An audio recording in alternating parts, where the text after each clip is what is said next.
दोस्तों, जैसा कि आप सभी को मालूम होगा कि आज सऊदी, दुबई, कतर, बहरीन समेत कई देशों में ईद हो चुकी है और इंशाअल्लाह कल हमारे यहाँ पर यानी कि भारत में ईद का त्योहार मनाया जाएगा। इसलिए सबसे पहले तो आप सभी इस्लामिक भाई बहनों को हमारे तरफ से ईद की बहुत बहुत मुबारकबाद। आपका दिल करे तो आप भी हमें कमेंट बॉक्स में ईद की मुबारकबाद लिख सकते हैं।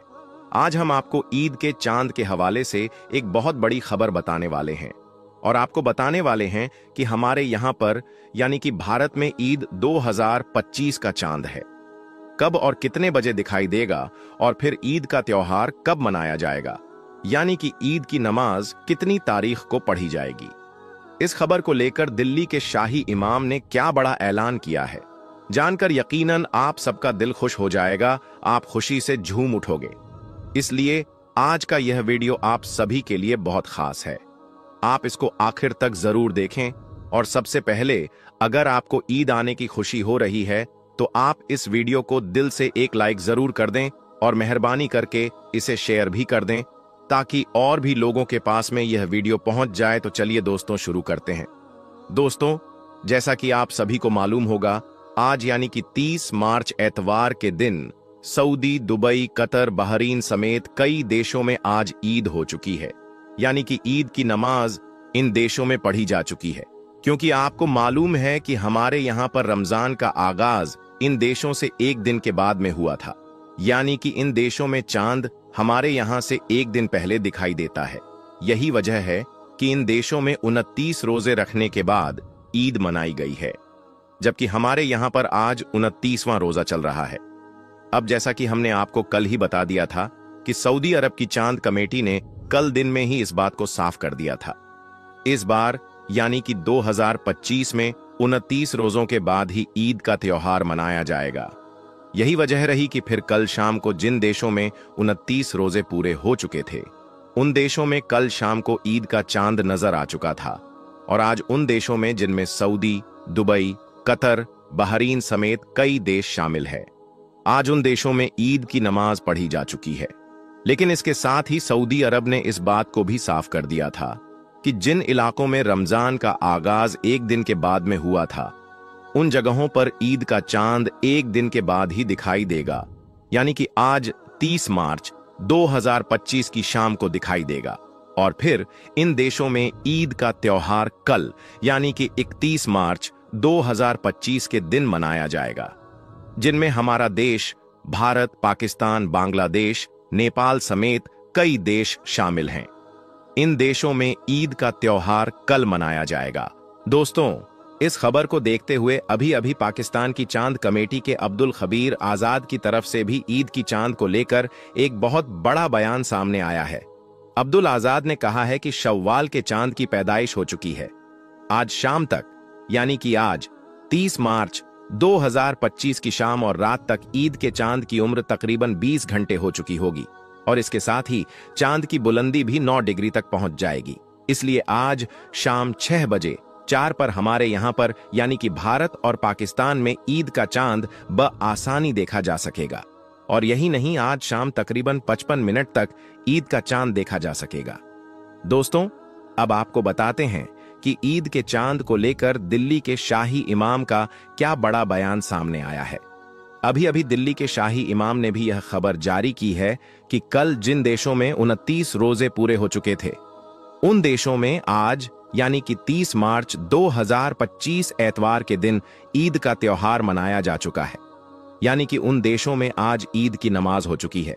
लेकिन जिन देशों में रमजान का आगाज एक दिन के बाद में हुआ था, उन देशों में आज शाम को ईद का चांद दिखाई देगा और फिर कल यानी कि 31 मार्च 2025 सोमवार के दिन ईद का त्योहार मनाया जाएगा, यानी कि कल 31 तारीख को ईद की नमाज पढ़ी जाएगी।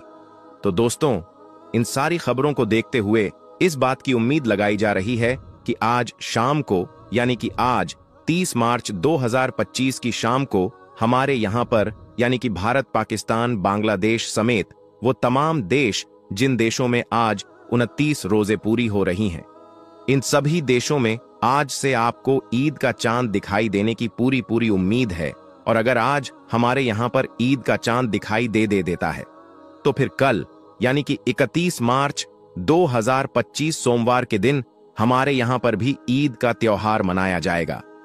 दोस्तों, सच में एक मुसलमान के लिए ईद की खबर सुनना एक बहुत बड़ी खबर है, एक बहुत बड़ी खुशखबरी है। इसलिए अगर इस खबर को सुनकर आपका दिल खुश हुआ हो तो आप इस वीडियो को दिल से एक लाइक जरूर कर दें और मेहरबानी करके इसे शेयर भी कर दें ताकि और भी लोगों के पास में यह खुशखबरी पहुंच जाए। दोस्तों, अब आपको 3 ऐसे काम बताते हैं जिनको आप आज शाम ईद का चांद देखने के बाद भूलकर भी कभी ना करें, वरना आप लोग बर्बाद हो जाओगे। याद रखें, जिस रात चांद दिखाई देता है उस रात को चांद रात भी कहा जाता है। मगर अफसोस, कुछ लोग ईद का चांद देखते ही ऐसे ऐसे काम करने लग जाते हैं जिनको देखकर पता चल जाता है कि जो शैतान रमजान के महीने में कैद थे, अब वह शैतान ईद का चांद देखते ही खुल चुके हैं और अपनी रिहाई का जश्न मना रहे हैं। इसीलिए इस बार आप ईद का चांद देखने के बाद भूलकर भी यह 3 काम ना करें, वरना आप लोग बर्बाद हो जाओगे। नंबर 1, नाच गाना ना करें। दोस्तों, सबसे पहला काम तो यह है कि कुछ लोग क्या करते हैं कि वह ईद का चांद देखते ही अपने अपने घरों की छतों पर या फिर अपने मोहल्ले की गलियों में या फिर बाजारों में जश्न मनाना शुरू कर देते हैं। जगह जगह पर नाच गाने और बाजे की आवाजें आने लग जाती हैं। बेपर्दगी की नुमाइश शुरू हो जाती है, यानी कि कुछ लोग ईद का चांद देखते ही अल्लाह ताला की नाफरमानी करनी शुरू कर देते हैं। ईद का चांद नजर आते ही वह आतिशबाजी, पटाखे, नाच गानों की महफिलें शुरू कर देती हैं। याद रखें, ईद का चांद देखने के बाद आप यह गलती भूल कर भी ना करें, वरना आप लोगों की भी रमजान के महीने की पूरी इबादत बेकार हो जाएगी। इसके अलावा आप जब भी ईद का चांद देखें तो अल्लाह ताला का शुक्र अदा करें और अल्लाह ताला से दुआ करें कि या अल्लाह, तेरा लाख लाख शुक्र है कि तुमने हमको एक और ईद मनाने का मौका अता किया है। याद रखें, इस्लाम हमें खुशियां मनाने की इजाजत जरूर देता है, मगर खुशियां इस तरह ना हो जो शरीयत के खिलाफ हो, यानी कि ऐसी खुशी जिसको मनाने की इजाजत हमें इस्लाम नहीं देता है, ऐसी खुशियां आप हरगिज ना मनाएं। नंबर 2, फिजूल शॉपिंग ना करें। दोस्तों, दूसरा काम यह है कि कुछ लोग ईद के मौके पर शॉपिंग भी इस तरह से करते हैं जैसे कि यहां कोई काम फर्ज हो या फिर सुन्नत हो। और यही नहीं, ऐसे लोग शॉपिंग करने के चक्कर में अपने गरीब मुसलमानों को भी भूल जाते हैं और फितरा भी आखिरी वक्त में अदा करने से कतराते हैं। इसके अलावा ईद का चांद देखने के बाद कुछ बेगैरत बाप, भाई बेटे या शौहर अपने घर की औरतों को बाजारों में मेहंदी लगवाने के लिए या फिर चूड़ियां पहनाने के लिए ले जाती हैं और बड़े ही इत्मीनान के साथ वह उनका हाथ गैर लोगों के हाथों में खेलते हुए देखते हैं। याद रखें, इस्लाम में ऐसा करना भी बहुत बड़ा गुनाह है। इसलिए ईद का चांद देखने के बाद आप ऐसा हरगिज ना करें, वरना आप लोगों की पूरे महीने की इबादत बेकार और जाया हो जाएगी। नंबर 3, फिल्म देखने ना जाएं। दोस्तों, ईद का दिन भी इबादत का दिन ही होता है, मगर कुछ लोग ईद की नमाज पढ़ने के फौरन बाद ही गुनाह और बेहया के काम करने में लग जाते हैं। अगर ईद के दिन का पूरा हिसाबो किताब लगाया जाए तो ईद के दिन का मुसलमानों का खर्चा लाखों नहीं बल्कि करोड़ों रुपए में आता है और ज्यादातर सिनेमा घरों, फैसलों और दूसरे कामों में खर्च होता है। आपने देखा भी होगा कि ईद के मौके पर जो भी फिल्में रिलीज होती हैं वह कितना ज्यादा कमाती है। जो फिल्में ईद पर रिलीज होती हैं वह कितना ज्यादा चलती है, यह सब मुसलमानों की मेहरबानी की वजह से ही होता है। शायद इसी वजह से ये फिल्म वाले भी खास तौर पर ईद के मौके पर ही अपनी फिल्में रिलीज करती हैं। यही वजह है कि सलमान खान हर साल ईद के मौके पर खास अपनी फिल्म रिलीज करता है। इस बार भी ईद के मौके पर सलमान खान की सिकंदर फिल्म रिलीज हो रही है, क्योंकि उसे पता है कि जो मुसलमान पूरे महीने गुनाहों से दूर रहते हैं, फिल्मों से दूर रहते हैं, वह ईद के दिन शैतान के बहकावे में जरूर आएंगे और मेरी इस फिल्म को देखने के लिए वो जरूर जाएंगे। इसी वजह से सलमान खान की फिल्म हर बार ईद के मौके पर रिलीज होती है। तो दोस्तों, आप सब इस्लामिक भाई बहनों से गुजारिश है कि आप इस बार ईद के मौके पर यह 3 गलतियां भूल कर भी ना करें। आप इन 3 कामों से अपने आप को बचाए रखें। ईद की नमाज पढ़ने के बाद आप फिल्में देखने या बेहुदा काम करने के लिए बिल्कुल भी ना जाएं और इनसे जो पैसे आपके बचे उनसे आप अपने गरीब रिश्तेदारों और गरीब लोगों की मदद कर दें। याद रखें, मुसलमान कौम की ईद तब तक पूरी नहीं होती है जब तक कि आपके आसपास में कोई एक भी इंसान भूखा सोता है। इसके अलावा अगर आपने अपने बच्चों को ईद पर नए नए कपड़े पहना दिए हैं तो आप अपने आसपास के बच्चों को भी देख लें। अगर वह दर दर भीख मांगते फिर रहे हैं तो आपकी ईद पूरी नहीं होगी। पहले आप ऐसे बच्चों की मदद करें। याद रखें, इस्लाम ने हर लम्हा गरीब परिवारों, मुफलिस की मदद, यतीमों और बेसहारा लोगों की फरियाद सुनने का हुक्म दिया है। इसलिए आप इस बार गरीब लोगों की मदद करना हरगिज ना भूलना। अल्लाह ताला आपको इसका बेहतर जज़ा देगा इंशाअल्लाह। दोस्तों, एक दो दिन बाद ईद आने वाली है और साथ ही इसी महीने की 30 तारीख से हिंदुओं के नवरात्रा भी शुरू होने वाले हैं। बस इसी बात को देखते हुए उत्तर प्रदेश के मुख्यमंत्री योगी आदित्यनाथ ने ईद को लेकर अपनी तरफ से एक गाइडलाइन जारी की है और इस बार ईद के मौके पर योगी सरकार ने अपने 5 खास नए नियम बनाए हैं जिनके बारे में जानना हर मुसलमान के लिए बहुत जरूरी है। आज हम आपको इसी के बारे में बताने वाले हैं कि इस बार ईद को लेकर उत्तर प्रदेश के मुख्यमंत्री योगी आदित्यनाथ ने क्या बड़ा बयान दिया है और 5 ऐसे कौन से नए नियम बनाए हैं जिनको लेकर योगी सरकार ने अपने आला अधिकारियों को सख्त निर्देश दिए हैं। जानकर यकीनन आप भी हैरान रह जाओगे। इसलिए आज का ये वीडियो आप सभी के लिए बहुत खास है। आप इसको आखिर तक जरूर देखें और करते हैं आज की इस वीडियो को। दोस्तों, जैसा कि आप सभी को मालूम होगा कि उत्तर प्रदेश के मुख्यमंत्री योगी आदित्यनाथ को मुसलमानों के खिलाफ अजीबोगरीब बयान देने के लिए खास जाना जाता है। जब से उत्तर प्रदेश में योगी सरकार बनी है तब से लेकर अब तक जितने भी मुसलमानों के त्योहार आए हैं, हर बार यही संशय बना रहता है कि इस बार पता नहीं योगी सरकार की क्या एडवाइजरी जारी होगी। इस बार इस त्योहार को मनाने की हमें इजाजत मिलेगी या नहीं मिलेगी, हर बार यही संशय बना रहता है। योगी सरकार ने पहले मुहर्रम, फिर बकरा ईद, फिर रमजान और अब ईद को लेकर अपनी गाइडलाइन जारी की है। और यही नहीं, इस बार ईद के मौके पर अपने 5 खास नए नियम भी बनाए हैं और अपने आला अधिकारियों से कहा है कि वो ईद के दिन इन 5 नियमों का सख्ती के साथ में पालन करवाएं और अगर कोई इन नियमों की पालना नहीं करता है तो उस पर कड़ी से कड़ी कार्यवाही की जाए। नंबर 1, सड़क पर नमाज न पढ़ी जाए। दोस्तों, योगी सरकार ने अपना पहला नियम तो ये बनाया है कि इस बार ईद के मौके पर कोई भी मुसलमान मस्जिद से बाहर यानी कि सड़क पर खड़े होकर नमाज न पढ़ने पाए, यानी कि ईद की नमाज सिर्फ मस्जिद के अंदर ही पढ़ी जाए। अगर एक बार में लोग ज्यादा हो रहे हैं तो 2 बार में या 3 बार में करके नमाज पढ़ी जाए, लेकिन कोई भी बाहर सड़क पर खड़े होकर नमाज ना पढ़ने पाए। इसके लिए जितनी भी बड़ी बड़ी मस्जिदें हैं उनके आगे पुलिस की तैनाती रखी जाएगी ताकि किसी भी तरह का कोई माहौल खराब ना हो सके। ऐसा इसलिए क्योंकि ईद के साथ साथ नवरात्रा भी शुरू होने वाली है। इस वजह से ईद के मौके पर किसी भी तरह की कोई लापरवाही बर्दाश्त नहीं की जाएगी। और यही नहीं, उत्तर प्रदेश के मुख्यमंत्री योगी आदित्यनाथ ने कड़े लहजे में कहा है कि अराजकता फैलाने वालों पर नजर रखी जाएगी और फिर ऐसे लोगों पर सख्त से सख्त कार्रवाई की जाएगी। इसके अलावा ईद के मौके पर साफ सफाई का भी खास ध्यान रखा जाए क्योंकि इसी महीने की 30 तारीख से नवरात्रा शुरू हो रही है। इसलिए इस बार किसी भी मामले में कोताही ना बरती जाए। दोस्तों, योगी सरकार के इस बयान के बाद मेरठ की पुलिस ने बाकायदा इस बात का ऐलान भी कर दिया है कि अगर कोई इस बार ईद के मौके पर मस्जिद से बाहर सड़क पर नमाज पढ़ता हुआ दिखाई दिया तो उसके खिलाफ सख्त से सख्त कार्रवाई की जाएगी। और यही नहीं, इस बार अगर कोई शख्स ईद की नमाज सड़क पर पढ़ता हुआ दिखाई दिया तो उसका पासपोर्ट और उसका लाइसेंस भी जब्त कर लिया जाएगा। दरअसल ऐसा इसलिए क्योंकि पुलिस का कहना है कि पिछली बार हमारी मना करने के बावजूद भी काफी सारे लोगों ने सड़क पर नमाज पढ़ी थी।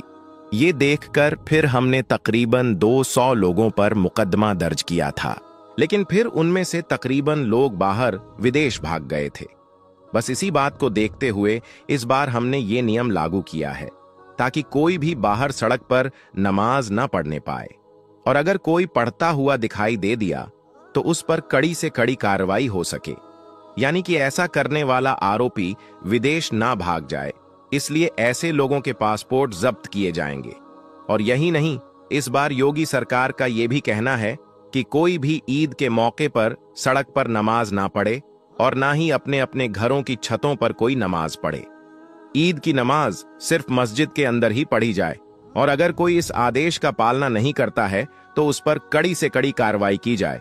और दोस्तों, यही नहीं, योगी सरकार के इस फरमान के बाद संभल पुलिस ने भी इस बात का ऐलान कर दिया है कि इस बार ईद के मौके पर कोई भी मस्जिद के बाहर सड़क पर नमाज ना पढ़े। अगर कोई ऐसा करता हुआ दिखाई दिया तो उस पर सख्त से सख्त कार्रवाई की जाएगी। और यही नहीं, संभल पुलिस ने तो यहां तक कह दिया है कि अगर आपको हमें ईद की सवैयां खिलानी है तो आपको भी हमारी होली के गुजिया खाने पड़ेंगे।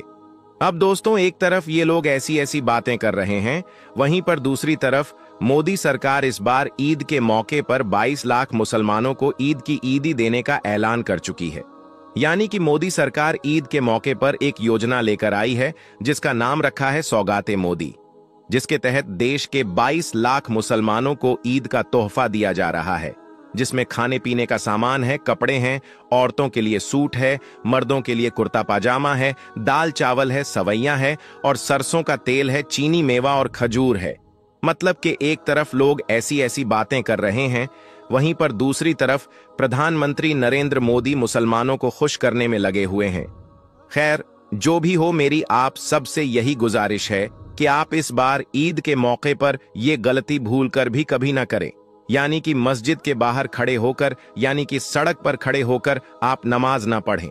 अगर आपके मस्जिद में जगह कम है तो आप 2 बार या 3 बार में करके नमाज पढ़ लें, लेकिन बाहर सड़क पर खड़े होकर नमाज पढ़ने की गलती आप ना करें। नंबर 2, ड्रोन कैमरों से नजर रखी जाए। दोस्तों, योगी सरकार ने अपने आला अधिकारियों को दूसरा सख्त निर्देश ये दिया है कि इस बार ईद के मौके पर कहीं पर भी कोई माहौल खराब ना होने पाए, इसलिए जगह जगह पर ड्रोन कैमरों से नजर रखी जाए। और अगर कहीं पर कोई माहौल खराब होता है तो ऐसी जगहों पर फौरन ही धारा 144 लगाते हुए वहां पर नियमों का सख्ती के साथ में पालन करवाया जाए। और यही नहीं, ऐसी जगहों पर सादा वर्दी में पुरुष और महिला पुलिस को तैनात किया जाए और ड्रोन कैमरों से ऐसी जगहों की खास निगरानी रखी जाए। इसका मतलब यह है कि इस बार ईद के मौके पर योगी सरकार ने अपने आला अधिकारियों को यह सख्त निर्देश दिया है कि इस बार ईद के मौके पर ड्रोन कैमरों से खास नजर रखी जाए और जगह जगह पर पुलिस को तैनात किया जाए, ताकि कहीं पर भी कोई सांप्रदायिक माहौल खराब ना हो सके। इसके साथ ही जगह जगह पर गाड़ियों की और बाइकों की चेकिंग भी की जाए, और अगर कोई पुलिस की कार्यवाही में दखल अंदाजी करने की कोशिश करता है तो ऐसे शख्स पर फौरन ही कड़ी से कड़ी कार्यवाही की जाए। नंबर 3, सोशल मीडिया पर निगरानी रखी जाए। दोस्तों, योगी सरकार ने इस बार ईद के मौके पर अपने आला अधिकारियों को तीसरा आदेश ये जारी किया है कि वो इस बार ईद के मौके पर सोशल मीडिया पर 24 घंटे खास निगरानी रखें। इसका मतलब ये है कि इस बार ईद के मौके पर कोई भी शख्स सोशल मीडिया के जरिए से किसी भी तरह की कोई आपत्तिजनक पोस्ट न करने पाए, और खास करके ईद के दिन इस बात का खास ध्यान रखा जाए। और अगर कोई इस दिन सोशल मीडिया पर गलत पोस्ट डालता है या फिर अफवाह फैलाने की कोशिश करता है तो उस पर कड़ी से कड़ी कार्रवाई की जाए। और यही नहीं, इसके अलावा योगी सरकार ने अपने आला अधिकारियों को यह भी सख्त निर्देश दिया है कि जो लोग ईद के मौके पर भड़काऊ बयानबाजी करते हैं तो ऐसे लोगों के साथ 0 टॉलरेंस की नीति अपनाई जाए, यानी कि ऐसे लोगों पर खास नजर रखी जाए और फिर उन पर कड़ी से कड़ी कार्रवाई की जाए। इसके लिए सोशल मीडिया पर 24 घंटे निगरानी रखी जाए, ताकि कोई भी शख्स ईद के मौके पर कोई अफवाह ना फैलाने पाए और ना ही कोई आपत्तिजनक पोस्ट करने पाए, और माहौल खराब करने वाले लोगों पर कड़ी से कड़ी कार्रवाई की जाए। नंबर 4, भीड़ इकट्ठा न करने पाए। दोस्तों, योगी सरकार ने अपने आला अधिकारियों को चौथा सख्त निर्देश ये दिया है कि इस बार ईद के मौके पर कोई भी सड़कों पर भीड़ इकट्ठा करके खड़े ना होने पाए और ना ही कोई ईद पर सड़कों पर नमाज पढ़ने पाए। ऐसा इसलिए क्योंकि हाल ही के दिनों में ऐसा देखा गया है कि हमारे देश भारत में कुछ ऐसे शरारती तत्व हो चुके हैं जो भीड़ का फायदा उठाकर भीड़ में जाकर खड़े हो जाते हैं और फिर सांप्रदायिक माहौल खराब करने की कोशिश करते हैं। इसलिए इस बार ईद के मौके पर योगी सरकार ने अपने आला अधिकारियों को इस बात का सख्त निर्देश दिया है कि इस बार ईद के मौके पर कोई भी बाहर सड़कों पर भीड़ इकट्ठा करके खड़े ना होने पाए। और यही नहीं, इसके लिए संवेदनशील और अति संवेदनशील इलाकों में मॉनिटरिंग करना शुरू कर दें। और अगर कोई ईद के मौके पर माहौल खराब करने की कोशिश करता है तो उसको किसी भी हाल में बख्शा ना जाए। ऐसे लोगों पर कड़ी से कड़ी कार्रवाई की जाए। हम आपको बता दें कि योगी सरकार का ये फरमान सुनकर पुलिस अब से ही जगह जगह पर सतर्क हो चुकी है और नंबर 5 धर्म गुरुओं से खास अपील की है। दोस्तों, इस बार ईद के मौके पर खास योगी सरकार ने मुस्लिम धर्म गुरुओं से भी अपील की है कि वो ईद के मौके पर मुसलमानों को इस बारे में समझाएं। इस बार कोई भी मुसलमान ईद की नमाज मस्जिद के बाहर ना पढ़े और ना ही कोई ईद के दिन हुड़दंग करने की कोशिश करे। दोस्तों, हम आपको बता दें कि योगी सरकार के इस फरमान के बाद